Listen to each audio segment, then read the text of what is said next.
I have a very special guest for all of us today. I'm so excited. So, if you are just joining us, I want to let you know about something new we are starting with our 3 at 3 this year, and that is for theme number 2 on Fridays will be called Friends with Friday. Friends with Friday. Friday with Friends. How's that? That sounds a little bit better, right? Friday with Friends. So, I wanted to reach out to you. You are our community. There's a lot of things you know that I don't know, that other people might not know.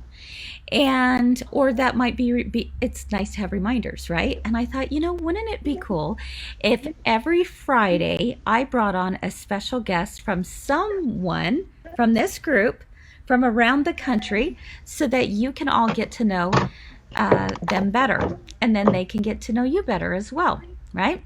Because we're all about building a community. And I know there's a lot of names here that you see and you think, gosh, I wonder what they're like in real life, right? Well, that's what we're going to do. So my first guest is someone just like you and just like me. And she is from Colorado, and her first name starts with an M. She's on here a lot. In fact, she's one of the people who sends me funnies all the time. I'm always like, okay, so-and-so sent me this one. Any guesses on who that might be? If you listened earlier, then you heard what her name is. I snuck it in there as someone who sent me something. So, yes, Kenzie says Monica. Exactly. You are right, Kens. It is Monica. And so I'm going to bring her on up. Hello, my friend.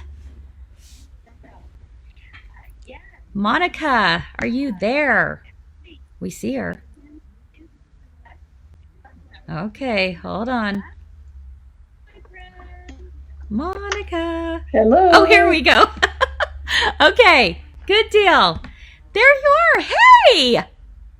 Hi, everyone. Monica, I am so excited to have you as my very first guest for 2021. How does that make you feel? Thanks for thinking of me. Actually, very honored. You guys all have to give it a try, even though my stomach is full of butterflies. Oh, you are so sweet. Yep, they're all saying, hi, Monica. Hello, Monica. Exactly. So you guys have to know that this has got to be really scary for Monica because she is the very first one to do this. So I hope all of you will reach out, put your arm around her and say, you got this, girl. Now, I have to say, Monica, her and I did not know each other before all of this. When did you first learn about My Girlfriend's Cool Shop? April. Was it in April? Like right after you'd come on, yep. Really? How did you find us? Tammy Leggett, who's also in the audience, yes, often had recommended you. Maybe did a share or something, but recommended and been on ever since. Every day. If I miss it, I go back, so I don't miss any. You're so awesome. And the really cool thing is Monica and I did get to meet in person. When was it that you drove out here to Utah? August. It was in August. Okay, I was thinking it was August or September. So in August, her husband had to come out here for work, and she said, I'm going to tag along, right? Yeah. We had gotten a trailer, so we don't stay in any hotels or eat in restaurants. And so it was our safe way of traveling. And so but I was coming to see you. And we had a great lunch. It was so enjoyable to be able to get to know you better. And why don't you tell us a little bit about yourself? So I live in Colorado, and since COVID hit, we're staying up in the mountains in Red Feather Lakes. It's pretty isolated, so we're not near people or anything. We can walk the dog without masks and that kind of thing. Of course, we only go to the grocery store once a week then because there's nothing up here. But it's made it a very, easy transition. Though we had fires in August, and it was about 2 miles from our house, so we did get evacuated. But we no, we came out unscathed. So we feel very fortunate. Oh yeah, for sure. That's going on. So are Been you, sewing for a long time. I don't know, yeah, 40 how many years? years 40 maybe. years? Actually, I started sewing when I was 12, but I've only been quilting for 30 or 40 years. Not too long. Oh, I mean, not. long enough. But I've learned a ton too. Even though I've been quilting all that time, there's so much to learn from Yeah. you guys and everybody. So. Yeah, yeah. No, but you know what? You actually tell them what you used to do. In 1996, I think it was, I opened a quilt store, and we only had it open for 8 years. I had a partner, and my partner was getting a divorce, and she needed to get insurance. So we sold the store, and actually had a really good time before the recession hit. And but it was one of my favorite jobs, and I've had a lot of them. Because I was born and raised in Reno, so I actually dealt cards, 21 in roulette. Oh, serious? Yeah, and I was a travel agent, and I sold Tupperware. I've had a lot of jobs, but it was one of my favorites. Uh-huh. That's cool. What was the name of your shop? Cabin Fever Quilts. Cabin Fever Quilts. Seems very fitting for someone who's in a cabin right now. That's awesome. In fact, I'm loving what's behind you. I see a beautiful cabin quilt on the wall and on the bed. Did you make those? I did. Mm-hmm. Yep. Those I are did. really pretty. Do you have quilts on all of your beds? Almost. Yep. Oh, you are so good. So good. That's We had, amazing. we have a downstairs guest room, and there's 2 double beds in there, and we had um, uh, bed in a bag. And one of my friends said, we can't have that.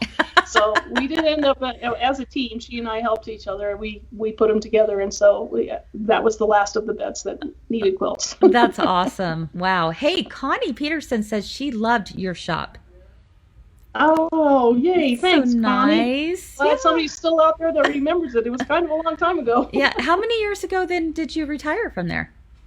So 2004. 2004. So it's been a 25. little bit of time.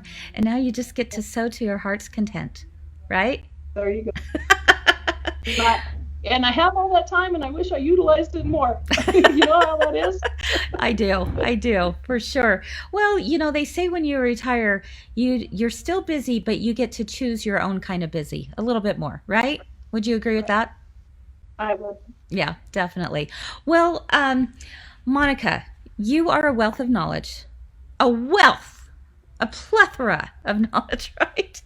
And actually, you have some really good tips that I asked you if you would kind of think about what are some of your favorite tips and tricks or anything that is your go-to to make your sewing life a little bit better. And so I'm wondering if you wouldn't mind start out with the first 2 that you have. These are really simple little things to think about as you are sewing. So go ahead and start with that.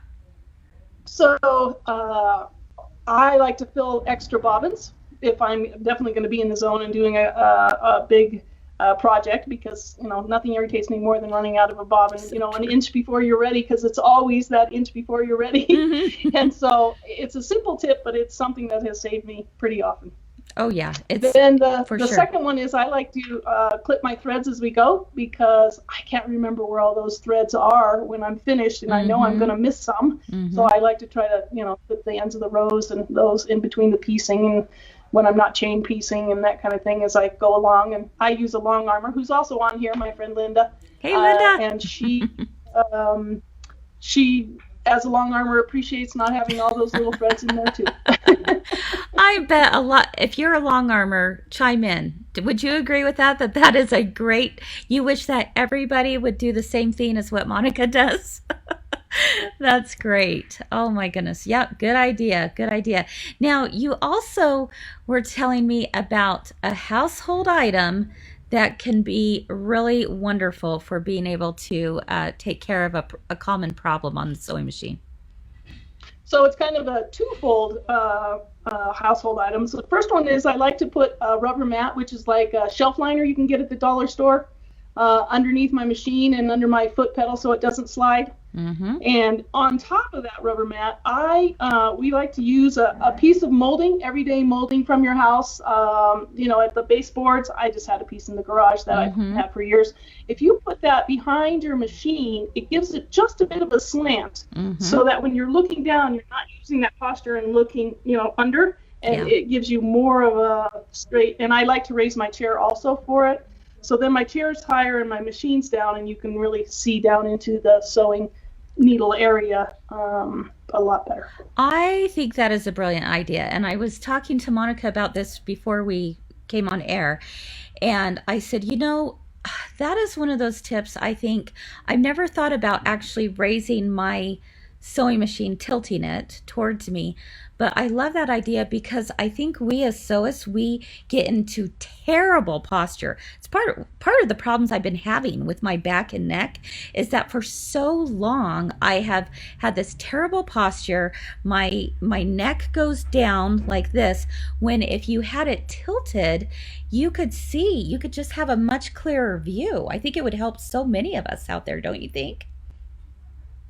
And you don't want to get it too high that your machine tips too far forward. Right. So you have to find, your happy medium in there. And that's why molding, it's about an inch, and you'd be surprised how much of a difference that inch will make. And interesting that you said angle. too that you like raising your chair as well.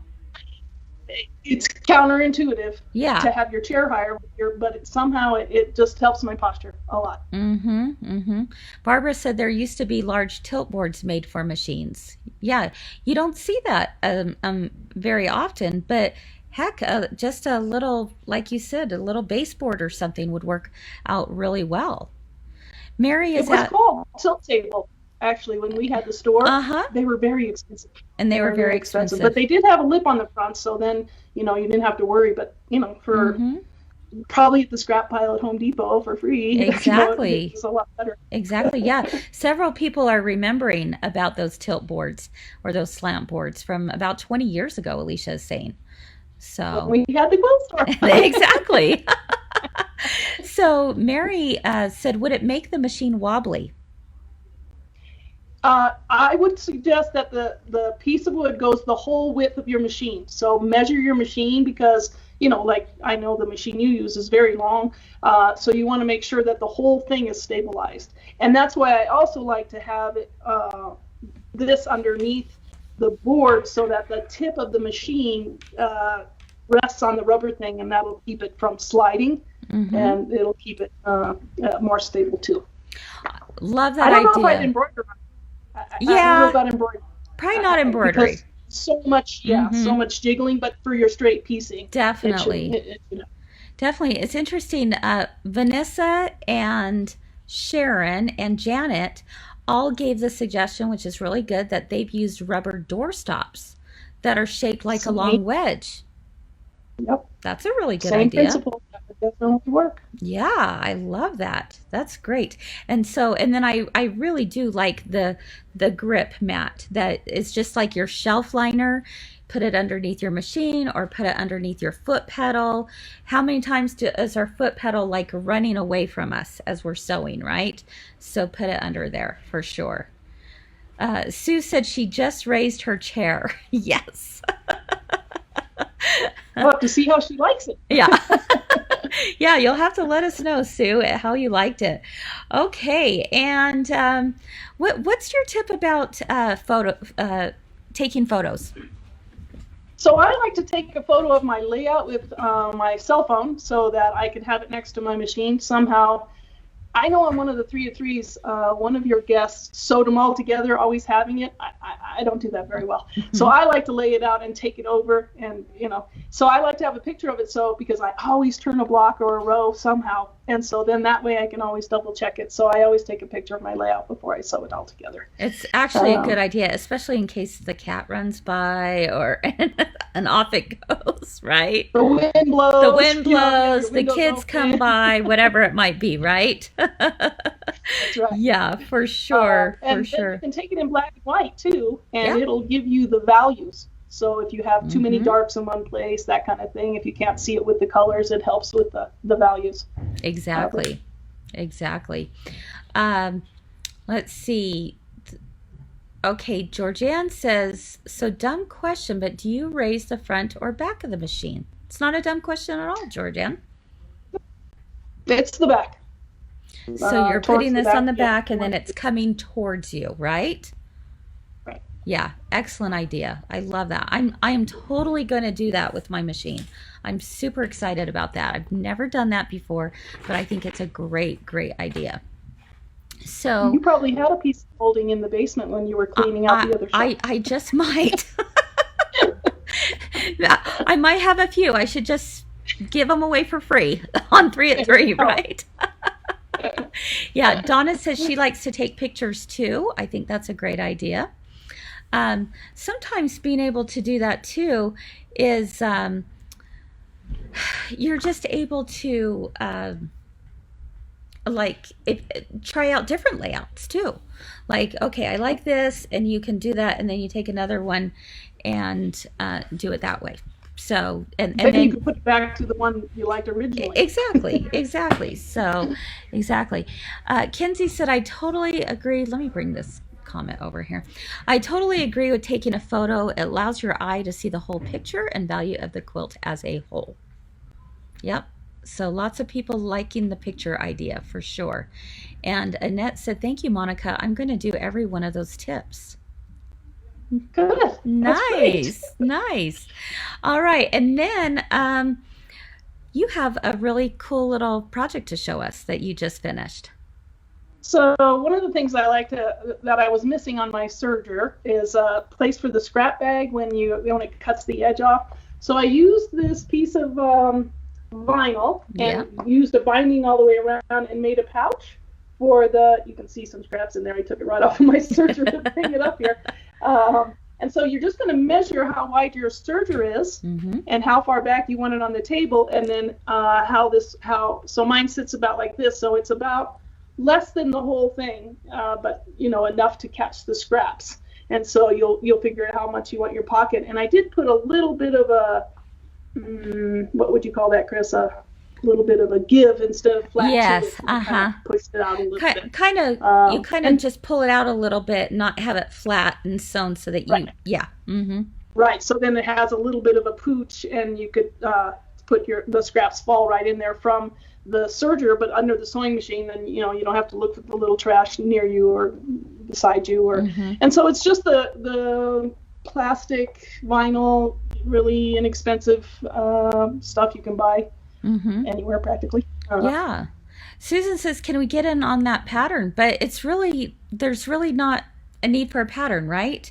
Basically, no, it really is just measure how wide your machine is, how far back, because I wanted it all the way under my serger, and then hanging down about 8 inches maybe, and then the pouch is 6 inches, somewhere in there. And then I actually used Barb's double-sided tape that she uses for zippers to hold the binding on. She had taught us that in one of the 3 and 3s in the serger class, and so the tape goes inside there, and it's way easy because then you can sew the binding on, I think all at the same time. If you use the tape, you can just go once instead of sewing it on and bringing it around. Yeah. So that made it really easy, and it's 1/4 inch. It slides right in there. It was a great thing that Barb taught us. I was really happy to try it out.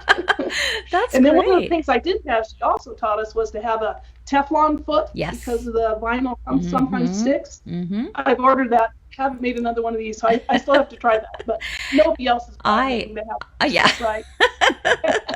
I love the Teflon foot. One of my favorite feet. Every person needs to have a Teflon foot in their sewing room, because when you're doing like a laminated cotton or doing the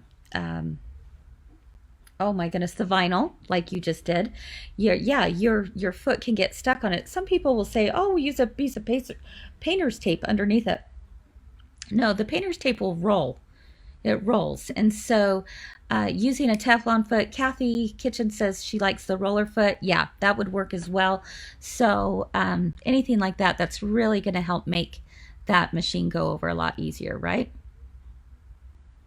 That's great. And all you did was, it was just binding all the way around. You folded that pocket up. I I put the binding on the pouch or the end first across, and then I went all the way around, it, and I just used some fun, bright. I'm a bright girl. Yeah. Some bright, fun. Exactly. Exactly. Yeah, I love it. Jennifer asked, "What about a walking foot?" I think I used my walking foot and it worked, but I think a Teflon foot would work a lot it better. goes a little bit smoother over, right? Right. Yeah. Right. Oh my goodness. So, let me see. You hand to bind it so you could find it in your stack of projects. You can hand bind it so you could find. I'm not sure, Kathy, on that. Love, love, love that. Molly is saying. I know sometimes we get typing really fast, and so I'm like, oh, explain just a little bit more, Kathy, on what you're saying on that. So those are some really great tips, my friend.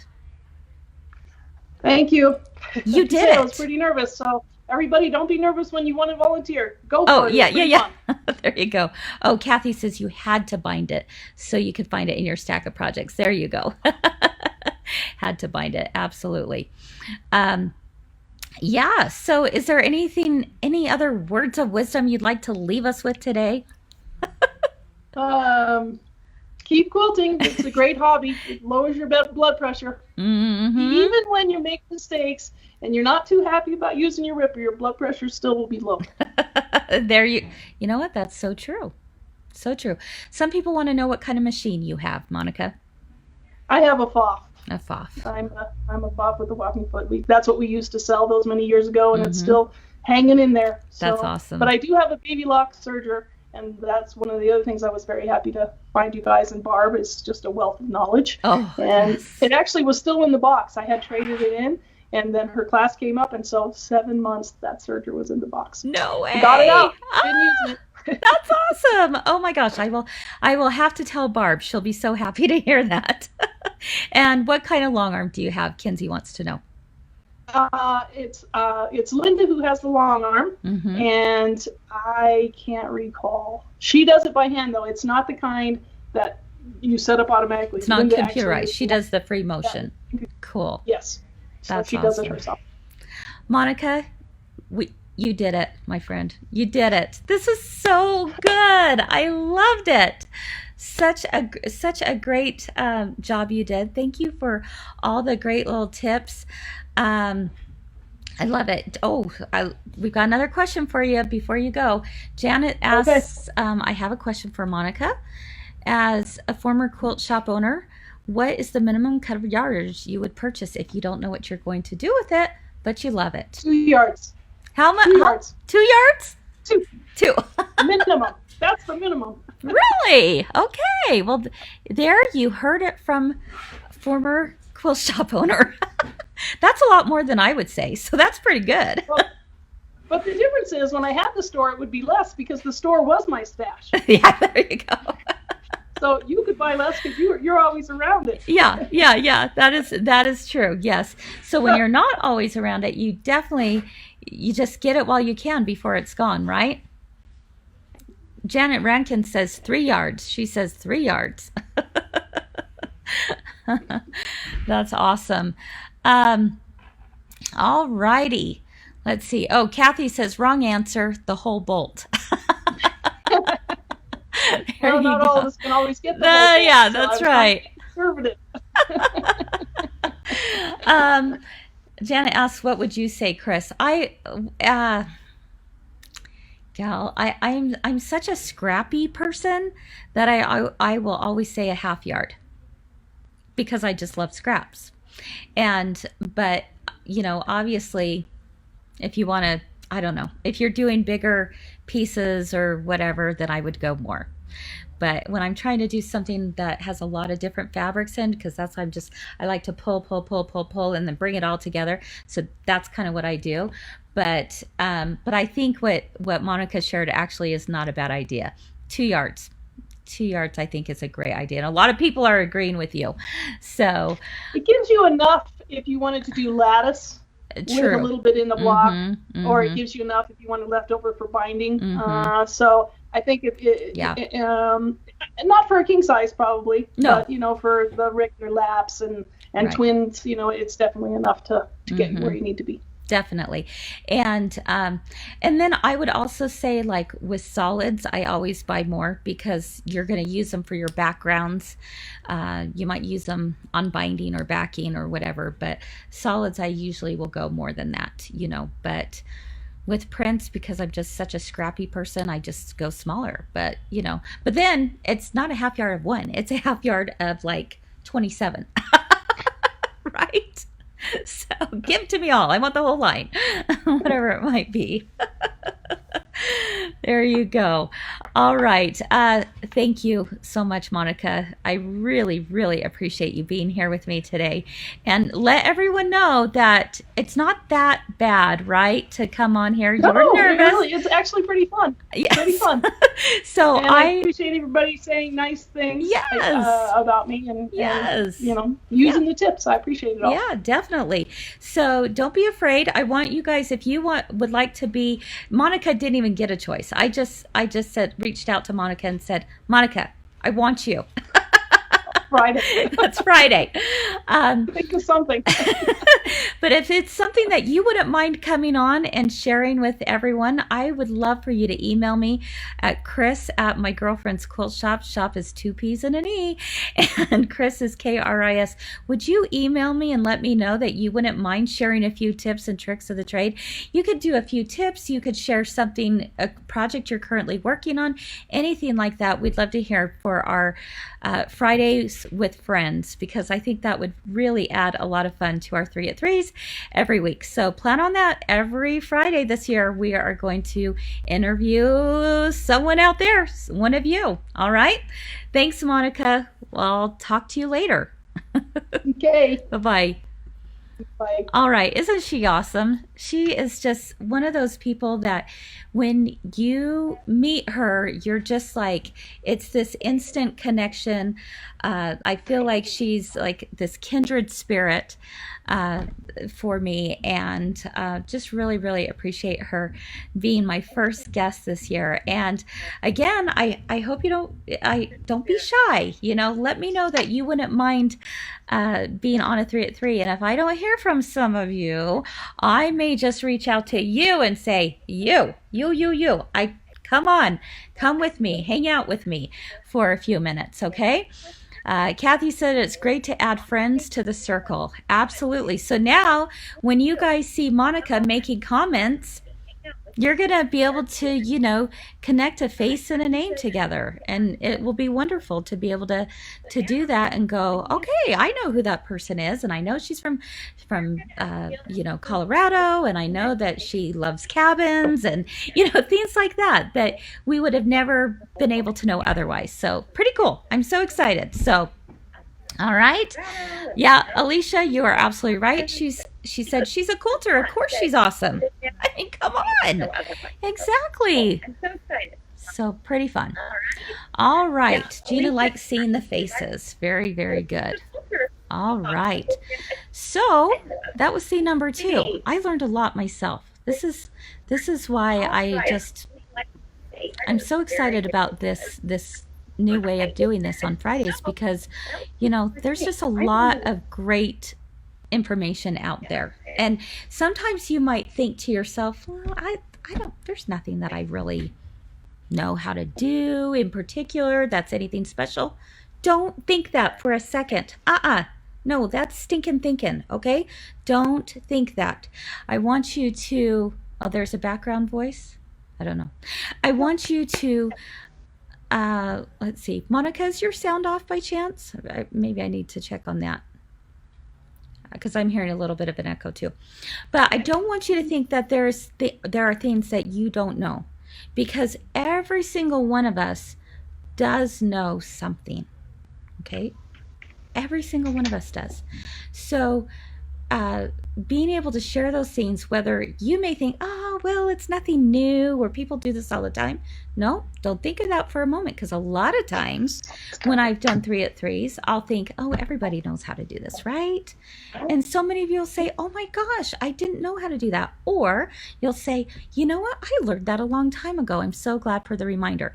It's going to be the same for all of you. So don't be shy. Come on at 3 at 3. Be a part of the fun. All right? Promise?